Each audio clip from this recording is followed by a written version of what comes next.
fourth problem பார்க்கலாம். limit x tends to pi by 2 minus secant x divided by tan x. இங்க மைனஸ்ங்கற ஒரு term கொடுத்திருக்காங்கமா. இதுக்கு meaning என்னன்னா minus கொடுத்தாங்கன்னா லெஃப்ட் ஹேண்ட் லிமிட்னு வரும். பட் அந்த மைனஸ் நம்ம மைண்ட் பண்ண வேண்டாம். மைனஸ் ரெப்ரசன்ட் பண்ணியாச்சுனா லெஃப்ட் ஹேண்ட் லிமிட் அவ்வளவுதான். இப்போ நம்ம எழுதலாம் சொல்யூஷன்.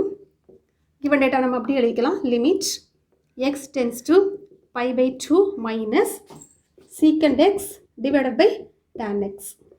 இப்போ நம்ம லிமிட் அப்ளை பண்ணலாம். apply the limit. Limit apply பண்ணும்போது என்ன வரும்? x க்கு பதிலா pi by 2 நம்ம சப்ஸ்டிட்யூட் பண்ண போறோம். அப்போ secant pi by 2 divided by tan pi by 2. secant pi by 2 னா என்னமா நமக்கு? secant pi by 2 னா நமக்கு எழுதிக்கலாம். secant pi by 2 equal infinity. அதே மாதிரி tan pi by 2 equal to infinity. ஓகேவா? அப்போ இதுக்கு பதிலா நம்ம என்ன வரும்? secant pi by 2 னா infinity divided by infinity format கிடைச்சிருக்கு. ஃபார்மட். ஓகேமா? கொடுத்திருக்க ப்ராப்ளம் வந்து f of x by g of x ஃபார்மட்ல இருக்கு. ஆன்சர் வந்து நமக்கு இன்டெர்மினேட் ஃபார்மட்ல கிடைச்சிருக்கு. சோ நம்ம லோபிதால் ரூல் யூஸ் பண்ணலாம். ஃபர்ஸ்ட் எழுதிக்கலாம்.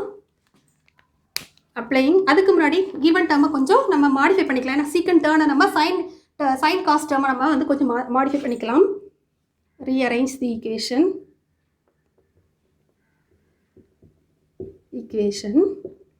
Limit x tends to pi by 2 minus எப்படி பாருங்க ஆல்ரெடி நமக்கு தெரிஞ்சதாமா sin cos tan இல்லையா? அது மாதிரி cosecant secant cot. ஓகேவா? இது பார்த்துக்கோங்க. இந்த இடத்துல நம்ம எது ரெசிப்ரோக்கல் secant xங்கிறது எதுக்கு ரெசிப்ரோக்கல்மா காசுக்குள்ள ரெசிப்ரோக்கல். ஓகேவா? காசுக்குள்ள ரெசிப்ரோக்கல் தான் வந்து secant. அப்போ நம்ம எப்படி எழுதலாம்? secant x வந்து 1 by cos x னு எழுதலாம். 1 by cos x the whole divided by tan x எப்படி எழுதலாம்? sin by cos இல்லையாமா?